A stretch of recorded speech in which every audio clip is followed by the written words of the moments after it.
Existe evolução para um Deus? Será que o mesmo Deus, através das gerações, pode criar características tão diferentes ao ponto de seus próprios fiéis das eras diferentes entrarem em conflito? A história mostra que sim. E como exemplo, iremos falar sobre o deus Mitra, o deus mais vira-casaca da história. E você vai entender por quê.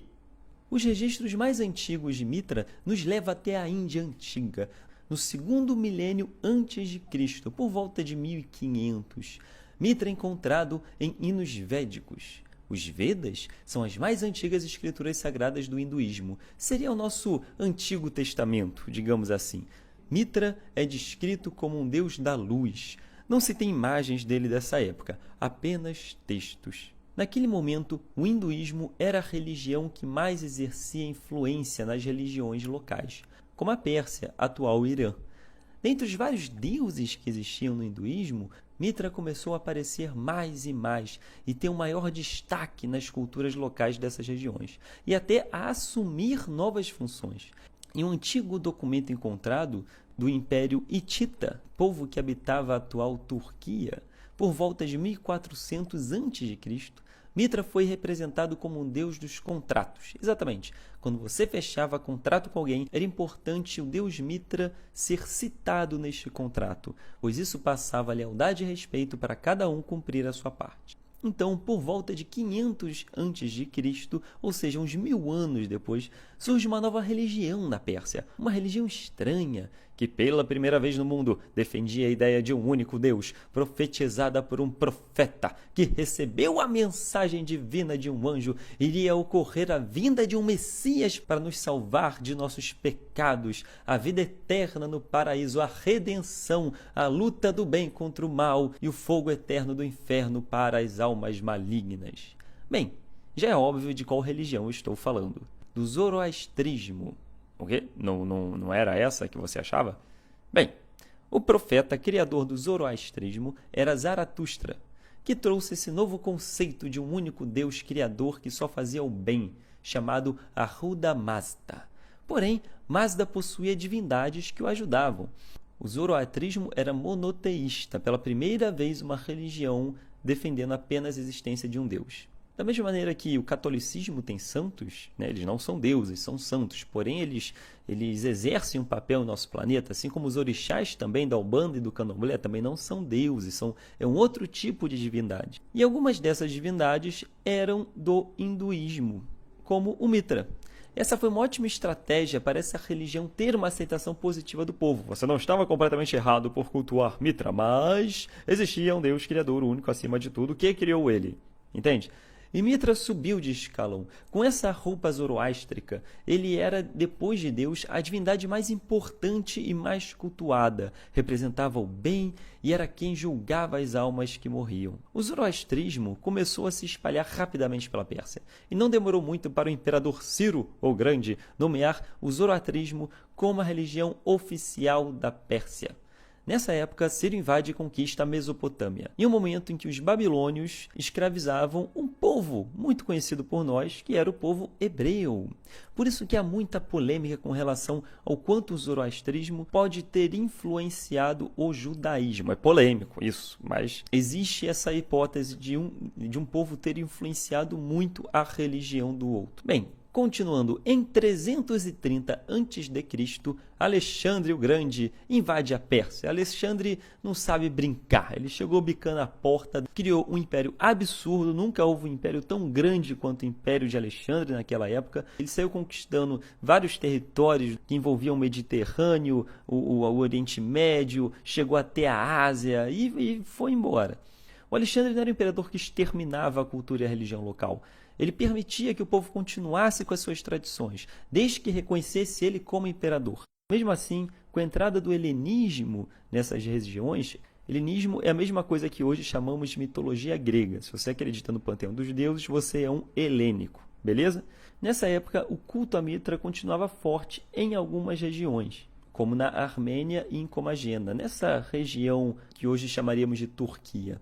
Essa imagem é uma das mais antigas encontradas, datada de 200 a.C.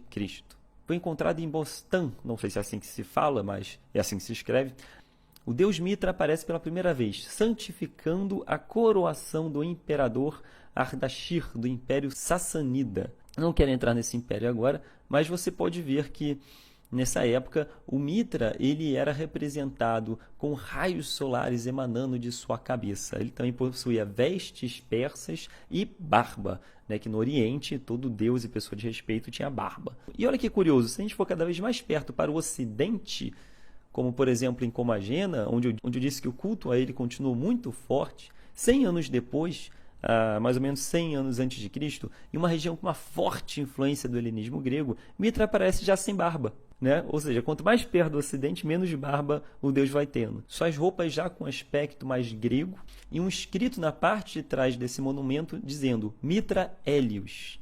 Hélio era o deus grego que carregava o sol em sua carruagem. Todo dia amanhecia com ele trazendo o sol. Né? Se ele demorasse, se ele acordasse muito tarde, falasse só mais 5 minutos, o sol não ia aparecer até então. Então, olha que curioso, porque Hélio era o deus do sol grego e Mitra era o deus do sol persa. Logo, o choque dessas duas religiões em uma mesma cultura começou a criar uma fusão de deuses. Curioso isso. Tem uma frase que eu acho muito interessante que diz: se os cavalos ganhassem inteligência e conquistassem o mundo, Deus teria cara de cavalo. Continuando, por volta de 150 a.C., e aí você já observa as várias diferenças que existem do Mitra hindu, do Mitra persa e desse Mitra grego começando a aparecer. Por volta de 150 a.C., um novo império em ascensão começa a se expandir: Roma. O Império Romano, atropelando seus adversários. Roma conquistou 24 territórios. Entende? Ela venceu o tabuleiro de War. Atropelou a Grécia e quando Roma começou a chegar no Oriente Médio, ela teve seu primeiro contato com o deus Mitra, que se mantinha muito forte naquela mesma região. E possivelmente por causa dos constantes conflitos que se estendiam por anos entre a Pérsia e Roma nessa região, Mitra começa a ganhar novas características, como um deus sábio e guerreiro. O Império Romano tinha uma característica muito interessante. Ele costumava converter os deuses vizinhos para suas próprias crenças. Como, por exemplo, assim foi com os deuses gregos. Né? Zeus virou Júpiter. Né? Todos os deuses gregos foram para o panteão romano, com nomes diferentes. E os persas não escaparam disso também. O deus Mitra, como ele representava a virilidade, ele era sábio, ele era justo, ele era leal, ele simbolizava a iluminação e ele era guerreiro. Logo, os soldados romanos se apaixonaram por esse deus. Eles adotaram como um neném deixado na beira da porta. Eles adotaram esse deus. Então, Mitra, aos poucos, foi sendo, como eu disse, adotado como deus preferido dos soldados romanos. Como eram os soldados que expandiam o império, a palavra de Mitra foi levada para todos os cantos e domínios de Roma. O exército teve um papel fundamental na expansão de Mitra. E eis que surgia o mitrianismo. Exatamente. Mitra agora tinha sua própria religião. Foi o auge dele. Os primeiros registros de adoração a Mitra pelos romanos datam de 70 d.C.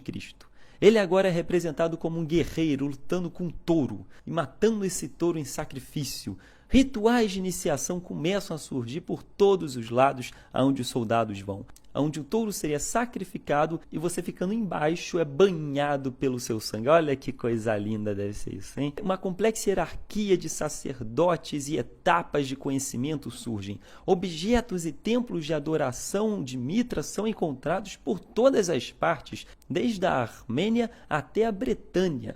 No dia 25 de dezembro, no solstício de inverno, havia uma celebração para homenagem ao deus Mitra. Começa até a surgir o criacionismo mitrainístico. Mitra nasce de uma rocha e após matar o touro, seu sangue virou vinho, sua carne virou trigo, seu sêmen deu origem a outros animais e por aí vai. Mitra começa a receber mais nomes. Ele recebeu um apelido muito usado como Sol Invictus. Ele é representado em vários monumentos e estátuas com esse nome, Sol Invictus. Porém, todo começo tem um fim. Roma passa a ter consecutivas perdas, seu império começa a diminuir, E por volta de 300 depois de Cristo, o imperador Constantino assumindo o poder, ele era um ótimo diplomata, um ótimo político, ele queria unificar novamente o Império de Roma, que estava completamente dividido, espalhado. E como estratégia inicial, ele resolve eleger apenas uma religião romana. Candidatos, nós tínhamos o helenismo, que é o panteão dos deuses romanos, mas já não era tão mais famoso e cultuado assim, porque ele tinha concorrência com o mitraísmo, que era a religião mais famosa entre os soldados, e isso, politicamente falando, é muito importante, porque é a religião do exército. Porém, existia uma religião que aos poucos estava crescendo muito no Império Romano, já possuía grande influência de poder hierárquico, que era o cristianismo. Um tal de Jesus tinha morrido por Roma pregado e estava crescendo absurdamente essa religião, e ela tinha muito apelo pelos pobres. Os pobres abraçavam essa religião absurdamente.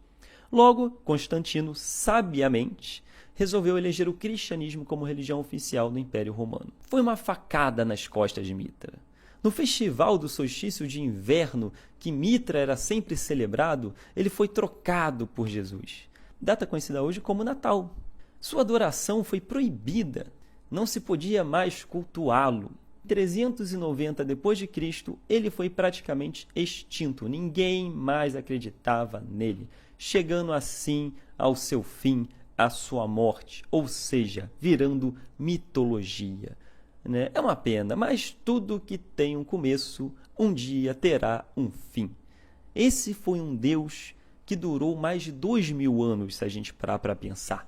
Mitra nasceu pobre, ele era da classe C lá do hinduísmo, não era muito cultuado, foi deixado de lado, mas cresceu na vida, batalhou por mérito próprio, ganhou dinheiro, fez um império, se tornou um grande deus romano. Todas as revistas tititis de fofoca falavam dele. Entende a fama que esse deus chegou e como ele morreu tão tragicamente? Quais serão os próximos deuses que irão sucumbir? Serão os nossos? Como foram os deles ontem? Será que a religião de hoje é a mitologia de amanhã? A resposta, daqui a 2000 anos, saberemos. Existem muitos outros detalhes sobre Mitra, mas não tem como eu falar tudo aqui.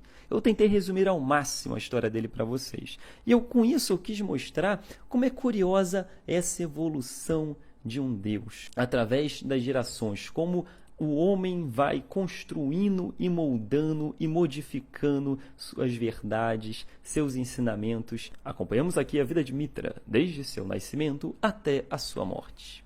Espero que tenham gostado e fiquem com Mitra.